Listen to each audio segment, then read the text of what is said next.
Señores, aquí tenemos nuevamente a Daniel Lara Farías. Bienvenido. Espero que hayas pasado unas felices Navidades un poquito frías, pero hay gente que le gusta eso allá en Alemania, supongo que con nieve y todo. Y que pases un feliz año, si es que eso es Esperemos. posible. Ajá. Sí, nieve aún no he visto nieve acá aún, pero las previsiones son a que en cualquier momento la tengamos. Y Navidades frías, pero encerrados, porque estamos en Pero en cuarentena. Alemania no nieva y mucho. Eh, Fíjate tú, el invierno pasado no tuvimos nieve, creo. No lo puedo creer. No tuvimos nieve. Fue un invierno bastante atípico y fue un verano asquerosamente caliente, una cosa terrible como nunca antes visto en muchas zonas incluso. Se prevé que como empezó muy temprano el invierno, se prevé que tengamos un invierno bastante frío. Lo ha sido hasta ahora, pero no tanto como se esperaba. Vamos a esperar, vamos a ver. Bueno, cuéntame, porque te hemos anunciado con las 3x3x3, que en realidad es 9x9x9, pero bueno, para complicar más la cosa.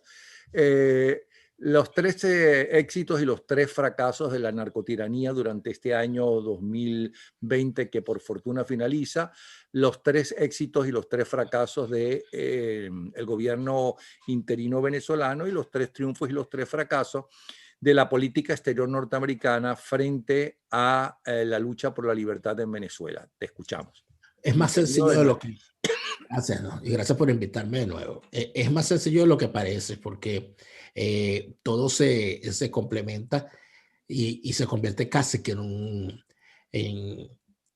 en un sistema único, ¿no? Casi que se podría hablar de 3 cosas nada más.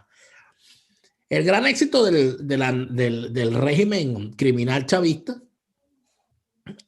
ha sido, sin duda alguna, en los últimos años, la creación del gobierno interino.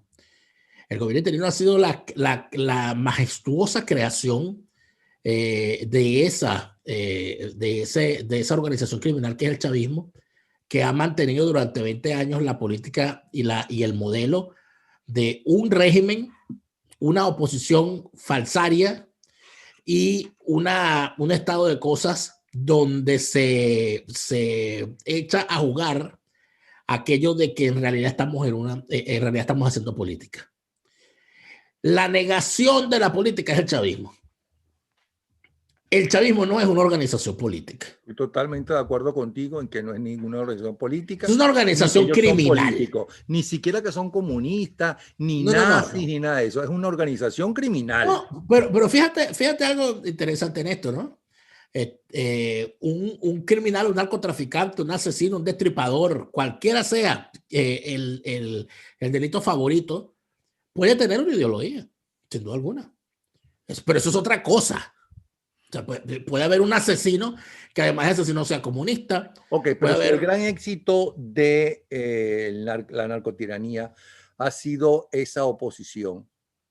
¿Cuál es la oposición entonces que ha logrado y que es válida y que ha sido válida en el año 2020? No hay oposición, creo que queda perfectamente claro. Si algo se ha demostrado en el año 2020 es que el modelo chavista, que por cierto uno de sus ideólogos murió este año, que es José Vicente Rangel, de crear una oposición. El país hiede menos ahora desde que murió. Hay que decirlo sinceramente. Esa teoría estalinista de que hay que crear la propia oposición antes de que la verdadera se organice ha sido una constante del chavismo. Y han tenido a su servicio a connotados personajes que se han prestado para que eso sea así durante 20 años. Personajes que han estado los 20 años completos, en algún momento de frente, en algún momento tras bastidores, en algún momento de costado, en algún momento escondidos, pero han estado allí. Hay 3 nombres fundamentales. 3 nombres fundamentales de gente gris, pero que ha estado allí de forma permanente y que son señal obvia de esa oposición falsa y prostibularia al servicio del sistema chavista. Uno de ellos es Julio Borges.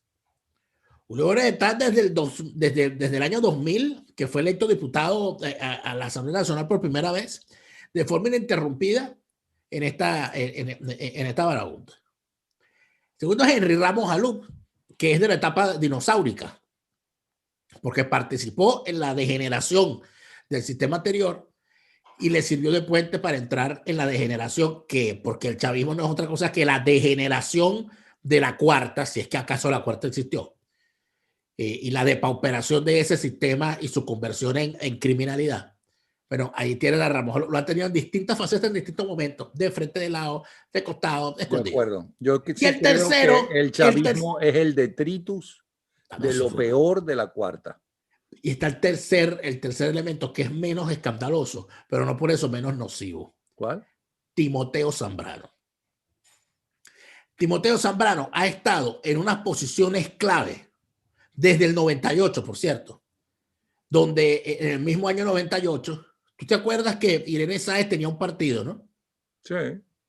Tú sabes que el partido que se llamaba Irene, cuando Irene se lanza a la presidencia, logró un solo diputado al Congreso. ¿Tú sabes quién es ese diputado? Timoteo Zambrano. Gracias a las alianzas aquellas que hicieron Adeco, Copellanos y tal, alrededor de Irene, unas cosas loquísimas que hicieron allí. Timoteo Zambrano ha sido diputado durante todos estos años, siempre escondido. No hay una persona en Venezuela que recuerde haber votado por Timoteo. No existe una persona que diga, yo voté por Timoteo. No la hay. Han votado que si por la tarjeta de la unidad, que si por la tarjeta de Irene, que si por la tarjeta de fulano, que si por la tarjeta de Mengano, y el tipo sigue allí. ¿Y dónde ha estado Timoteo Zambrano? Estuvo de representante opositor en la mesa de negociación con Carter. Estuvo en la mesita esta última. Estuvo en la Asamblea Nacional anterior y va a estar en la que viene. Entonces, cuando tú ves todo eso, cuando tú analizas, estoy nombrando 3 por nombrar más. Hay muchos otros más. Está el señor José Gregorio Correa, por ejemplo, que es otro personaje tan gris como Timoteo, pero siempre metido en el cogollo y operando. Bueno, José Vicente Rangel, que se murió y no volverá. Pero hay unos personajes allí que han estado permanentemente del lado opositor haciendo lo que necesita el régimen que haga esa oposición. Que aspire fundamentalmente a ser oposición eternamente. El sistema chavista, al ser un sistema delictivo, su eyección del poder no pasa por temas políticos. Por tanto, todo aquel que hable de política como alternativa para sacar al chavismo o está mintiendo o ignora la naturaleza del enemigo. No hay espacio para la política. ¿Qué fue el gobierno interino? El gobierno interino es a la realidad del 2019 y 2020 lo que fue el carro bomba del terrorismo financiero del año 93, cuando en el CCC te pusieron un carro bomba para que se cayera la bolsa de Caracas y unos cuantos yuppies se hicieran de unos buenos reales, o algunos que pasaron de tener $10,000 en la cuenta el día jueves y el día lunes amanecieron millonarios. Inclusive, algunos participantes de aquella época participaron en esta también. ¿Cuál fue todas las 3 logros del chavismo? Logro número 1, mantener, el chavismo logró mantener la tesis de que aquí el sistema chavista debe prevalecer. Usted puede ser opositor siempre y cuando usted no aspire a ser otra cosa que opositor. Usted se queda allí siendo opositor. Si usted se queda allí siendo opositor calladito, sin aspirar a ser gobierno, dejando que yo le dé unas alcaldías ahí, unas gobernaciones ahí de vez en cuando, si se porta bien, y si le sirve al chavismo para hacer sus depuraciones internas. ¿Por qué? Bueno, porque el chavismo en Mérida está en manos de fulano, del chavismo, y se lo quiero quitar, ok, dáselo una deco mientras tanto, para que coja mínimo. Después se la quitamos. Es así como el chavismo. Un sistema mafioso, sistema criminal. Los tipos son unos delincuentes. ¿Qué necesita ese chavismo? Una oposición delictiva como ellos. O es que aquí nos vamos a estar cayendo a coba de que en la frontera se hace todo tipo de negocios, pero la gobernadora del Táchira no hace ni uno. Ella es inocente, ella es Blancanieves. Ella jamás en su vida ha visto ni billetes verdes ni polvos blancos. No, pobrecita. Entonces, todas esas cosas, para lo que ha servido es para demostrar que el chavismo logró imponer ese sistema criminal. Ah, no me sirves tú porque tú no quieres jugar ya. O en realidad ya se me acabó la cuerda contigo. Bueno, te quito a ti Guaidó y me quedo con Bernabé. Y punto. Y vendrán otras definiciones en el futuro. Segundo logro del chavismo. Imponer la tesis de nuevo o aplicar de nuevo la estrategia de dejar que las avanzadillas opositoras se mueran de mengua en medio del desierto. Cuando todos apostaban que el chavismo iba a arremeter con toda la furia en contra de ese gobierno interino, porque era un gran desafío, y como ibas a tener todo un tiempo por ahí diciendo que no era presidente. ¿Qué es eso? Es que en cualquier parte del mundo Guaidó hubiese ido preso hace años. Es una cosa lógica. Si aparece en España, en Francia, en cualquier parte, un tipo que dice que él es presidente interino, se hace con el control de unas instituciones y eso es sedición como mínimo. Lo hubiese metido preso. ¿Por qué no ocurrió en Venezuela? Porque la técnica del chavismo es distinta. La técnica del chavismo es la misma del paro petrolero. Déjalos que sigan, porque ellos se van a casar. A nosotros no nos interesa si quiebra el país. A nosotros no nos interesa si la gente se muere de hambre por falta de comida. A ellos sí. Déjalo que sigan, que los que van a quebrar son ellos. Y quebraron. Y así pasó con el paro petrolero. Lo volvieron a hacer. Lo volvieron a hacer con ese gobierno entero. Déjalo. Eso se van a morir, eso se van a cansar. Y el tercer logro del chavismo fue ver morir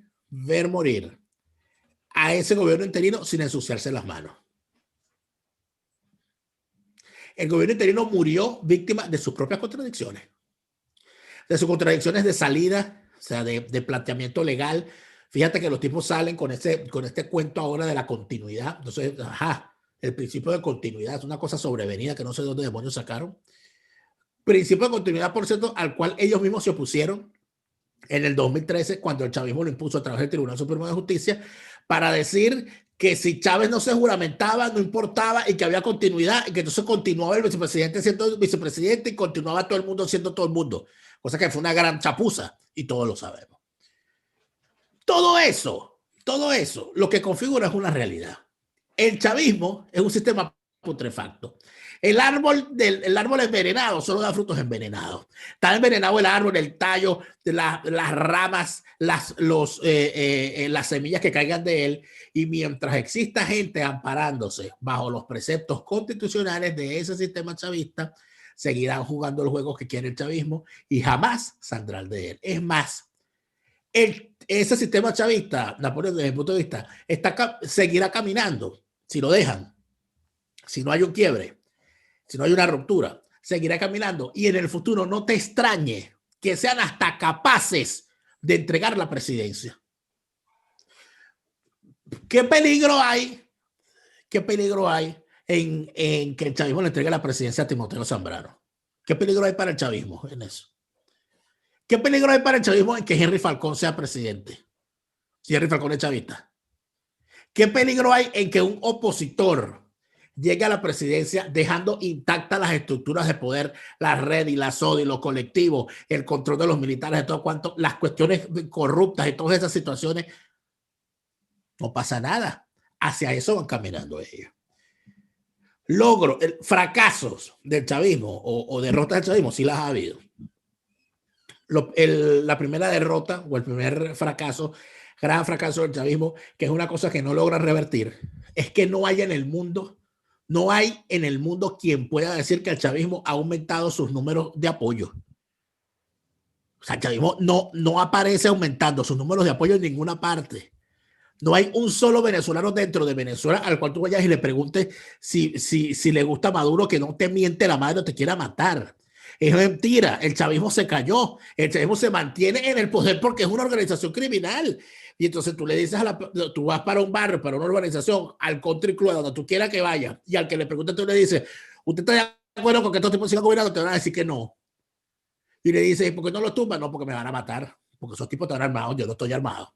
Esa es la gran realidad. Y los tipos siguen en el poder porque se les sigue aplicando a una leucemia, a un cáncer con metástasis, se le sigue aplicando curitas y aspirinas.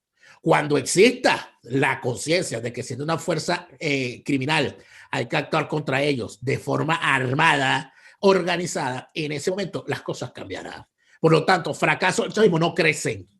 Número dos, y esto es importante internacionalmente. Cuando el 1 de abril del año 2020, el gobierno de los Estados Unidos, en una rueda de prensa, encabezada nada más y nada menos que por el presidente de los Estados Unidos, su fiscal general y su secretario de defensa, más los jefes del Comando Sur y otras fuerzas navales y terrestres, calificaron públicamente al chavismo como una fuerza del crimen transnacional. Y ahí no hay forma, eso no se devuelve. Un Estado no califica a otro de fuerza del crimen transnacional en la mañana para en la tarde decir, no me equivoqué, es mentira. Vamos a abrazarnos. Eso no pasa. Eso no ocurre. Y eso es un hito en lo que ha sido el trato que los Estados Unidos le ha dado a el régimen chavista. Y la tercera gran derrota es que de forma patética, interesada, manipuladora y poco seria, la izquierda internacional, agarrándose de un bien manipulado informe con respecto a los derechos humanos, hecho público por la señora Michelle Bachelet, ha decidido montarse en el salvavidas históricos del chavismo. Porque para quien no reparó en las fechas, el informe de Michelle Bachelet habla de atrocidades cometidas desde el 2014. Es decir, según ese informe de los derechos humanos, en Venezuela no se violaban los derechos humanos antes del 2014. En Venezuela no existió violación de los derechos humanos jamás.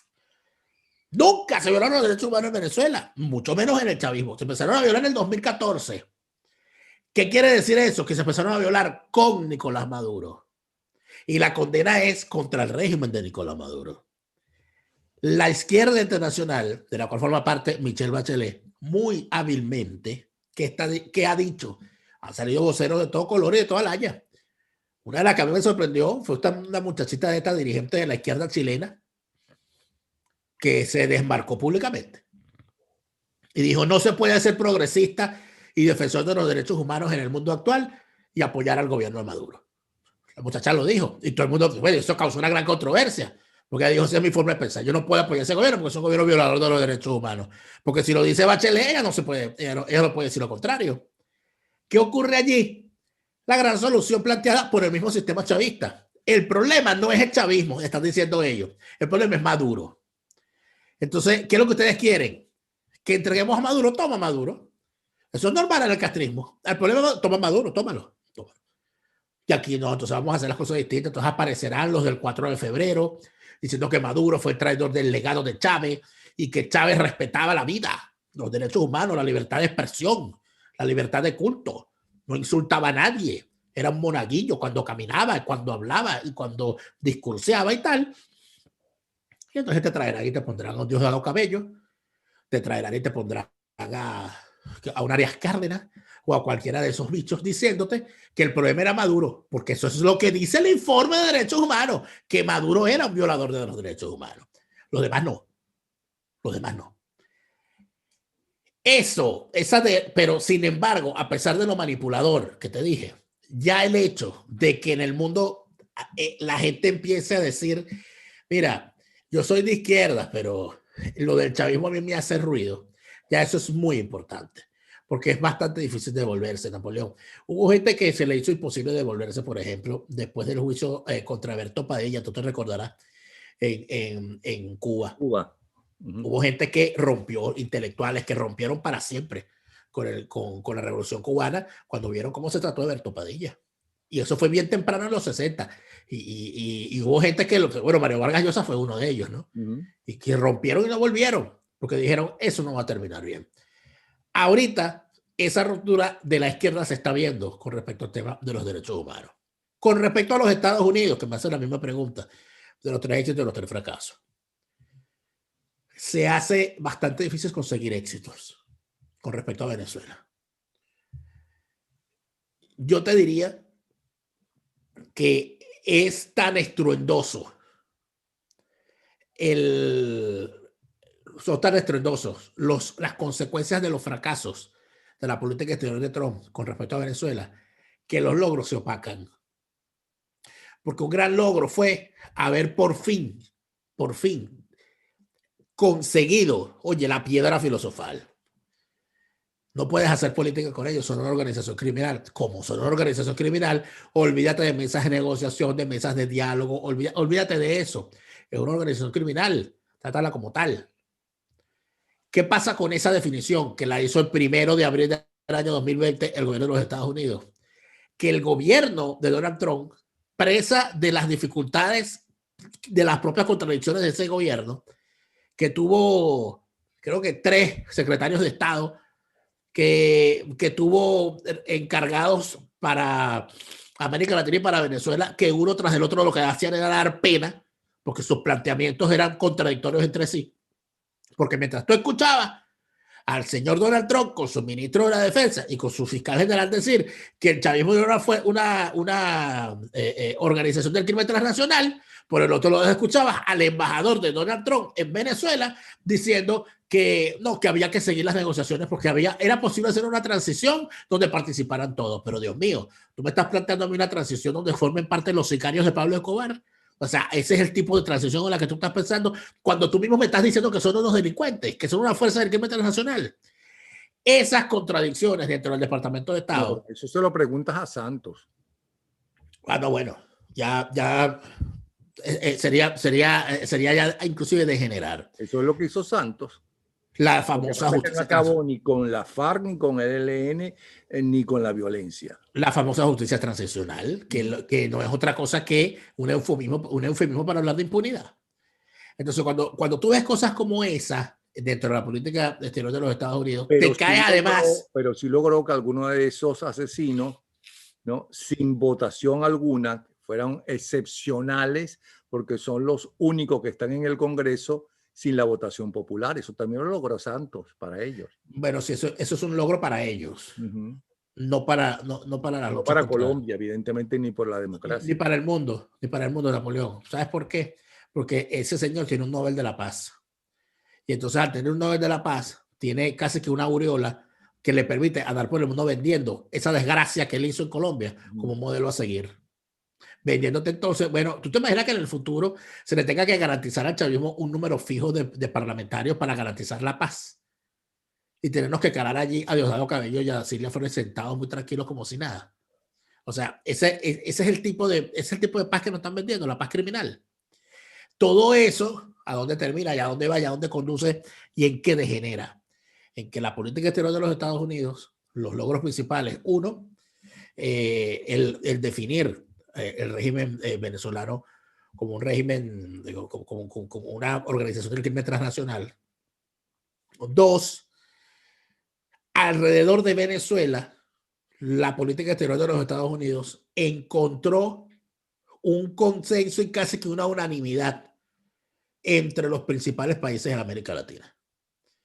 Eso puede verse como un logro, pero tiene la otra cara, que los Estados Unidos no logró vender el tema de la organización criminal y que lo asumieran los demás países. Porque no es lo mismo decir que eso es una organización del crimen siendo Estados Unidos que decir eso es una organización del crimen siendo Brasil, que está al lado.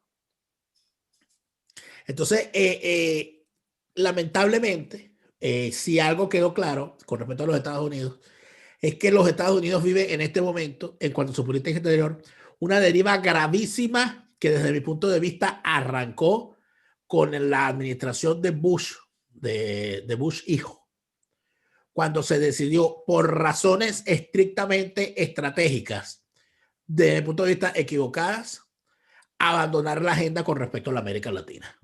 Los Estados Unidos no tienen agenda con respecto a América Latina, sino que simplemente lanza unos cohetazos de vez en cuando. El cohetazo de Bush fue el ALCA. Eso es un cohetón. Lo prendieron, brilló en el cielo, se cayó, lo que quedó fue el humo de su pólvora. Luego vino las políticas de Obama, que fueron nefastas porque fueron más graves, que fue la famosa reconciliación con Cuba, que no fue otra cosa que una paz criminal. O sea, la entrega. frente a un enemigo como lo fue Cuba, de las libertades en toda América, sin cobrarle ni medio, que es lo más grave. Y en tercer lugar, la política de exterior de Donald Trump, concentrada en sus luchas con China, en su guerra comercial con China y todo lo demás, olvidándose que para esa guerra comercial con China, lo primero que requeriría es tener todavía la preponderancia comercial, política y de mutuo beneficio que en el pasado tuvo con América Latina. No existe, no existe esa política. Y con Europa, porque también lo está perdiendo en Europa. Bueno, en Europa yo creo que la perdió hace rato ya por toda una serie de situaciones, más o menos en el mismo periodo, fíjate. Porque recuerda aquella alianza que chucutísima que montó George Bush para ir a la guerra con Irak, donde se alió en contra de Francia y de Alemania con la Gran Bretaña de Tony Blair y con la España de José María Aznar. Bueno, eso resultó en desgracia para todo el mundo. La guerra en Irak fue una inmensa chapuza, una gran mentira, que los únicos beneficiados allí fueron los vendedores de armas y los fabricantes de las mismas y sus comisionistas y lobistas. Buena parte de ellos muy cercanos a la familia Bush. Todo eso te configura en que en realidad cuando la gente habla así, bueno, de Trump y de Biden y todo lo demás, es que hay un problema estructural. Los Estados Unidos abandonó la agenda con respecto a América Latina. ¿Dónde está la agenda? O sea, ¿qué es lo que busca los Estados Unidos de su relación con la América Latina? ¿Qué tienen ellos allí planteado para el futuro? Entonces, las acciones de Donald Trump frente al chavismo prácticamente fueron inviables en todo momento. Y una de las razones por las cuales se convierte en inviable es porque eso que era la Organización de Estados Americanos lamentablemente se vino abajo. La Organización de Estados Americanos en este momento es simple y sencillamente Almagro en sus posiciones. Aquí no hay una institución. La OEA demostró durante la crisis venezolana que es una organización netamente administrativa sin poder de hacer nada más que una declaración. La OEA no te impone sanciones. Las sanciones las impuso los Estados Unidos y algunos países. Los organismos internacionales, justamente y especialmente en este 2020 que está terminando, también demuestran que es lo mismo. Demostraron que tienen muy poca capacidad. O sea, que no están actualizados, que no están vigentes, o los actualizan o hay que desaparecerlos y sustituirlos por otros que estén acordes con la realidad del 2000, de este siglo XXI. Lo que pasa es que la actualización y la posibilidad de que logren hacer algo, Napoleón, pasa por algo que a muchos no les va a gustar. Le gustará a estos muchachitos que andan por ahí planteando estas cosas, qué sé yo, de las libertades máximas, de que yo no quiero usar la mascarilla, de que sea vegano y marihuanero y todas esas cosas. Esa gente que plantea esas libertades así, de esa forma, ¿no? De esa forma alegre. No, hay uno que es todavía más absurdo desde mi punto de vista, los que no tienen sexo. O sea, sí, claro, los no binarios. Ajá. No género. Sí. Está bien, bueno, perfecto, no lo tiene. Les gustaría a ellos que para que el mundo empiece a funcionar, y aquí se diga, mire, esa es una dictadura, usted está oprimiendo a su pueblo, usted no permite elecciones, y usted es un asesino y un ladrón. Bueno, a usted lo vamos a ir a capturar y a usted lo vamos a sacar de allí porque usted no, hemos decidido que va a haber un mundo sin gobernantes ladrones. Para que una organización haga eso, si una organización se encarga de hacer eso, van a salir estos cultores de las extremas libertades, nudistas, gluten free, marihuaneros y tal, a decir que eso es una dictadura mundial. Que no es posible. Porque los están mandando a vestirse y a bañarse. Entonces, no es tan fácil. Una reforma de las Naciones Unidas. Pero es que lo primero que hay que definir es si es justo eso del derecho, y lo dice alguien que se formó en el área, si es justo eso del derecho internacional, es que todos los estados son iguales en el derecho internacional. Pero ¿cómo va a ser igual un estado democrático, un estado regido por un delincuente? O sea, ¿cómo pones tú en el mismo sitio a Francia con Venezuela a la hora de ejercer un voto en la ONU? O sea, por eso es que estamos donde estamos, en un Consejo de Derechos Humanos del que forma parte Cuba y el que forma parte de un país violador de los derechos humanos. Eso no tiene razón de ser. Donde los países que pueden vetar lo que piensa la mayoría es China y Rusia. Entre China, Rusia, Estados Unidos y Inglaterra, no lo olvides. Estados Unidos e Inglaterra son países democráticos. Son países democráticos, pero descaradamente también tienen derecho a veto, pero también tienen derecho a veto. Sí, claro que tienen. ¿No? Lo que estoy diciendo que China y Rusia tienen derecho a veto como para defender a las peores dictaduras. Mira, ¿y cómo salimos de esto? Mira, mucha gente se está preguntando, bueno, mucho criticar, pero ¿cómo se sale de esto? No, sí, claro, porque la gente, a la gente le encanta preguntar estupideces para fortalecer sus propias estupideces. Porque ese planteamiento de que como no hay forma de salir de esto, entonces yo me quedo haciendo lo mismo, que es lo que plantean. O bueno, como no hay otro distinto al gobierno interino, yo me quedo con el gobierno interino. Es decir, mira, como no hay una cosa que me dé más seguridad. No le pregunto eso a usted, le estoy preguntando. Estoy tratando de explicarme lo que te voy a decir. No te estás metiendo con los que piensan así. Claro, por supuesto, para poderme justificar. El hecho de que yo esté criticando y que te esté analizando todo lo que ha ocurrido no quiere decir que yo tenga la respuesta para todo. Es que no la tengo, Napoleón. No la tengo.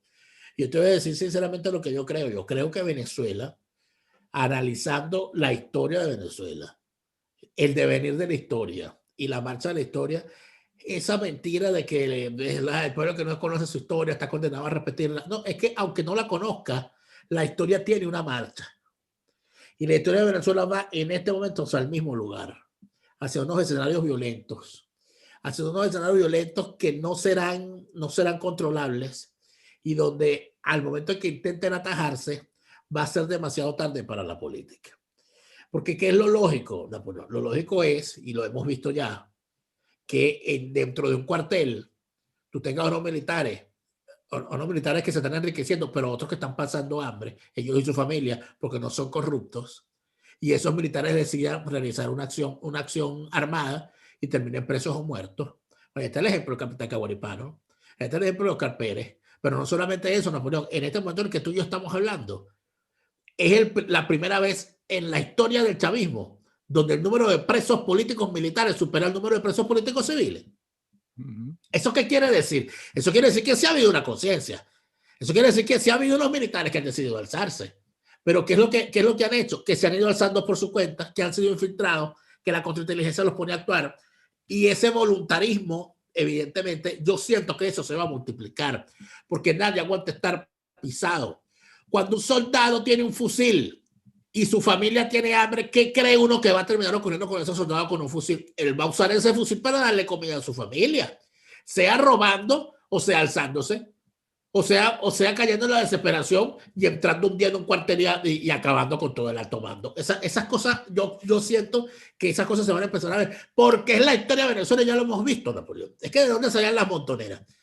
Mientras más hambre había, más montoneras existían, porque salían esos bandoleros a buscar comida y a raptar muchachitas, como contaban las abuelas. Entonces, yo creo que nosotros vamos caminando hacia ese escenario. Aquí las guerrillas llegaron primero que los partidos en los años 60. Aquí primero se alzó un gentío y después los partidos decidieron asumir eso. Yo creo que Venezuela va caminando hacia ese nuevo escenario, que no es bonito, que a mí no me gusta, que me parece que va a tener unos ribetes más dramáticos de lo que hemos visto. Yo siento que vienen momentos difíciles, aún más difíciles para Venezuela, pero que yo no los puedo detener porque no tengo la fuerza para hacerlo. Y siento que además no hay fuerza humana posible que pueda detener la marcha de la historia, porque esto no lo aguanta nadie, Napoleón, porque nadie aguanta estar en Venezuela siendo sometido al horror de tener que tener dólares para poder vivir cuando la moneda de tu país es el bolívar y tú no cobras en dólares. Entonces tiene que salir el señor que tiene un carro ahí medio choreto a cargar gasolina, pagarla como fiada y después agarrar esa gasolina y revenderla en dólares para él quedarse con unos dolaritos para poder comerse una yaca. Eso es lo que está ocurriendo en Venezuela. Gente vendiendo sus cosas en dólares para poder medio sobrevivir. Eso no lo aguanta nadie y yo no creo que eso sea eterno. Y yo creo que ese estallido social puede ser en cualquier momento, dentro de una hora, como dentro de 3 meses, como dentro de 6, como dentro de una semana. Inclusive creo que puede ser no lo que nosotros vemos como el gran estallido, sino como pequeños estallidos diarios en distintos sitios que se conviertan, que conviertan eso en una La cosa gente inviable. no ha dejado de manifestar, es verdad, No solo, en contra del nunca. régimen, no lo ha dejado de hacer. Mira, No solamente te eso, Napoleón, pregunto, sino que fíjate lo que vimos recientemente en el caso de Wiria. Con todo lo que ocurrió en Wiria, bueno, los que conocemos ese estado y esa realidad sabemos que eso no es nuevo, porque eso tiene décadas ocurriendo, y si vemos las cosas como las vemos, ese estado está prácticamente perdido. En manos está en manos de la mafia, no en manos del control de ningún estado. bueno, es ¿Cómo que la recuperar todo frontera eso? toda venezolana está prácticamente perdida. Lo que hay son islas Sí. donde la gente cree, ¿verdad? Que mira, aquí hay un bodegón y hay luz, ¿verdad? Ujú. Y hay unas autopistas y hay circulación. Nosotros estamos en un país. Pero cuando sales de esa burbuja, lo que te encuentras es candela para los pies. No te pregunto los éxitos y fracasos 3 y 3 de la oposición, porque ya dijiste que no existía oposición, ¿no? Entonces, no sé si decirte feliz año. Bueno, me gustaría que tuviésemos un Solamente te año. voy a decir que espero que tengas, de verdad, estés totalmente equivocado, ¿no? Yo quisiera, Aunque yo sí de estoy de verdad. acuerdo contigo en todo lo que... No, yo quisiera, Napoleón, quisiera estar completamente Sí. equivocado. No hay una cosa que a mí me satisfaga más que estar completamente equivocado. Y yo creo que en este programa, yo no sé qué programa te lo dije, una vez que estábamos hablando del gobierno interino, que yo dije que íbamos directo al fracaso con ese gobierno interino. Y Pero a mí dije me además, consta que tú en un principio, los primeros días o semanas, es decir, que nunca fuiste así, estabas esperanzado con Guaidó. yo estaba esperando los resultados. ¿Mm? Porque ¿qué es lo lógico? O sea, yo no soy adivino. O sea, no tienes que esperar y decir, bueno, ya va un momento. Tengo mis dudas porque ahí están fulano, fulano y fulano. Pero déjalo que batee. O sea, después que el tipo batea, yo voy a decir, mira, bateó de foul, mira, metió un La honrón. pregunta no es, pero es que no será que no le dejaron batear, porque si no le dejaron batear, la respuesta es, No, bueno, no, ¿por qué no no. renunció? ¿Por qué no lo denunció? ¿Por qué no se movió mejor? Exacto, exacto. Bueno, no sé, feliz año, Oh, tal vez. feliz año, que el Tengamos... 2021 sea mejor que el 2020, por lo menos, que ya sería bastante. Bueno, gracias, Daniel. Hasta luego. Nos vemos. Hasta